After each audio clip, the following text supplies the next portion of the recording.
用什么纪念经历过的岁月？邱坤明的雕刻一刀一凿，栩栩如生的呈现。割稻子都是大人的工作，小孩子去做的小杂事一样啊。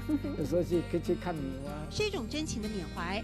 春耕、夏耘、秋收、冬藏，透过木雕让众人体会一粒米的艰辛。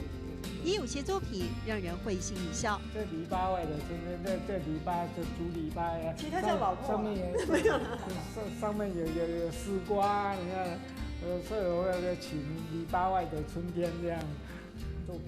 众人眼中的木雕达人，其实是年过半百之后才开始摸索雕刻。如今作品量惊人，一个个展示柜里摆满作品，是废寝忘食的结果。我大概的话规定做到10点人家大概要休息睡觉的，不能吵到人家。我这个会有时候会有。所以后面那个时钟是你太太，因为你太废寝忘食，拿来提醒你吧。对，我们买来挂在那边，10点时间到了收工了就。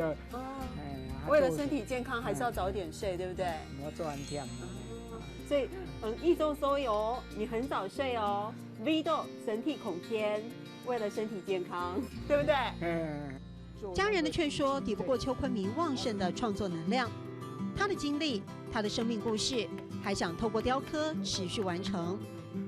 我自己觉得自己还可以啦，不错，自己能够刻制这样，所以我常常说，我可以一件作品完成，我自己会很高兴好几天这样。